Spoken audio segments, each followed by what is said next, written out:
지인과 리디아가 서로의 팔을 잡고 흔들며 소리를 지르자 그간 떨어져 있던 시간과 공간이 단숨에 메워졌다. 같이 자는 사이라서인지 2주 정도의 떨어짐은 그들에겐 아무런 문제가 되지 않았고 그냥 어제 하루를 못 만난 느낌이었다. 리디아는 지인이 부탁한 장국영, 임청아, 공리의 사진들을 홍콩에서 잔뜩 가져왔는데 급기야 캐리어에서 둘둘 말린 태왕별이 포스터까지 꺼내보여 지인이 소리를 지르며 리디아를 껴안게 했다. 지인도 나비와 작약이 새겨진 붉은 보랏빛의 자개 보석함을 리디아에게 내밀며 그녀의 표정을 살폈는데 다행히 리디아는 아이처럼 좋아하며 자신의 화장대 위에 보석함을 올려놓았다.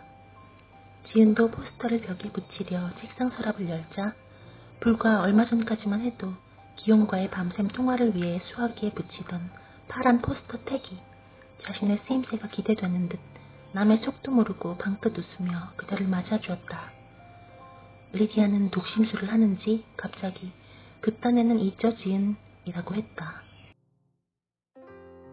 아름다운 영혼 두지 역을 맡은 장국영의 얼굴을 벽에 붙이며 지은은 영화 속 그 대사를 떠올렸다. 1분 1초라도 함께하지 않으면 그건 평생이 아니야.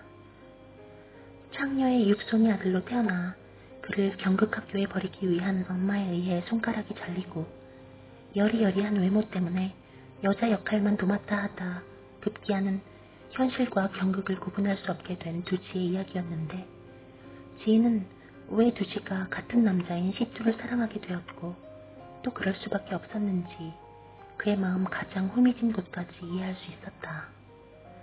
두지와 달리 지인은 여자였고 그녀가 사랑하는 건 남자였지만 왜 그를 사랑할 수밖에 없었는지는 두지와 크게 다르지 않았다. 세상의 끝자락으로 내몰려졌다고 생각하는 사람에게 가장 먼저 다가와 손을 내밀어주고 진짜 가치를 알아봐주는 존재를 그게 남자든 여자든 외계인이든 짐승이든 괴물이든 사랑하지 않는 게 더 어려운 일이라고 지는 생각했다. 방문을 두드리는 소리와 함께 일본 친구 아야코가 들어왔다. 아야코는 엄마가 우울증에 걸려 몇 차례 자살 시도를 한 적이 있어 어릴 때부터 응급실에 실려가는 엄마를 보고 자라 굉장히 내성적이고 처음엔 친해지기가 힘들었지만 이제는 지인의 절친 중 하나였다. 그녀 엄마의 우울증의 근원을 묻는 지인에게 자신이 생겨 어쩔 수 없이 결혼했지만 그녀의 아빠는 그녀의 엄마를 사랑한 적이 없다고 했다. 그래서 아야코의 엄마는 계속 손목을 그었고 그녀의 아빠는 그런 엄마를 계속 응급실에 데려가 줄 수는 있었지만 없는 사랑을 줄 수는 없었겠구나 하고 지은은 생각했다. 사랑과 연민은 온도가 달라 같이 있으면 한쪽에겐 너무 뜨겁고 다른 한쪽에겐 너무 차. 절대 공존할 수 없으니 어서 빨리 연민이 아닌 사랑을 주는 사람을 찾아 떠나라고 아야코의 엄마에게 알려주고 싶었지만 어쩌면 그녀도 이미 알고 있을 것 같아.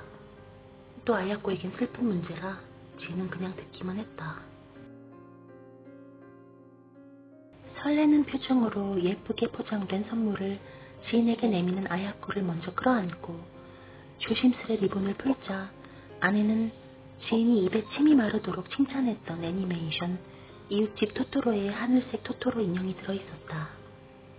지인은 한 번 더 아야코를 끌어안고 고맙다고 한 후 침대 위 토끼 인형 옆에 토토로를 앉혔다. 그리곤 자신이 가져온 아야코를 위한 선물, 보라색 눈과 반짝이가 내리는 스노우볼과 바흐의 골든베르크 변주곡 아리아를 5개의 다른 악기로 연주한 CD를 꺼내 그녀에게 내밀었다.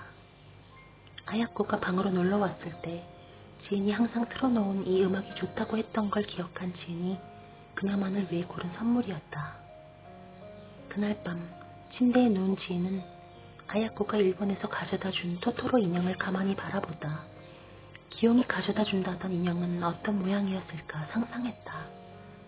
그러다 가져는 왔을까로 질문이 바뀌었고 그녀의 답은 아니다였다.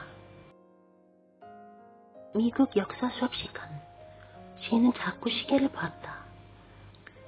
선생님이 남북전쟁과 노예제에 대해 설명하는데 자꾸 귀에서 튕겨나갔다.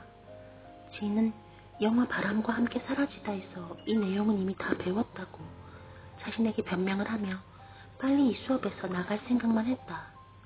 그건 다음 수업이 영문학이기 때문이었는데 대학교 과정 AP 영문학이라 한 학년 높은 기용과 유일하게 겹치는 수업이었다.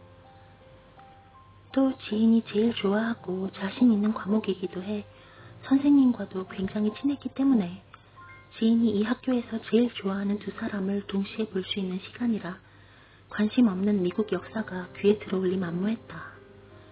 수업이 끝나자마자 지인은 메인 빌딩 2층 서쪽 가장 끝방으로 향했다. 아직 10분이 남아있어 자판기에서 콜라나 과자를 뽑아먹는 아이들, 친구들과 모여 겨울방학에 대한 이야기를 하고 있는 아이들이 지인이 가려는 길목길목을 막아 거의 10번 정도의 excuse me 끝에 드디어 다다른 서쪽 끝방. 열려 젖힌 문 바로 앞 책상에 기용이 앉아있는 게 멀리서도 보였다. 지인은 두꺼운 책을 가슴 앞에 끌어안고 잠깐 심호흡을 한 후 어떻게 하는 게 이 상황에 가장 어울릴까 생각했지만 도무지 답이 떠오르지 않아 그냥 아무 일도 없는 듯 교실로 들어가기로 했고 문 바로 옆 기용을 그대로 지나쳐 들어가 반대쪽 벽, 선생님의 오른쪽에서 가장 가까운 자리에 앉았다. 기용은 못 본 건지 못 본 척 하는 건지 책상에 펼쳐놓은 책만 보고 있었다.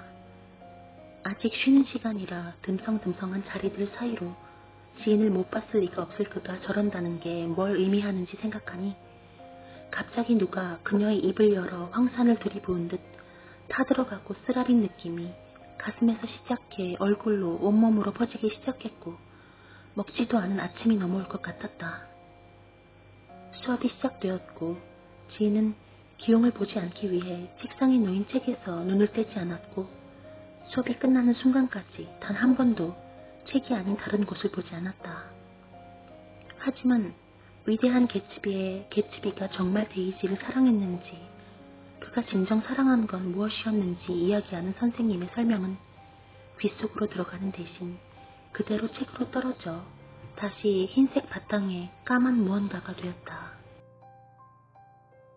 수업이 끝나자 겨울 방학 전 마지막 수업에서 그랬듯 책을 챙겨 그대로 나가는 그의 뒷모습을 보며 이제 모든 게 확실해졌다고, 이젠 끝이라고 생각했다.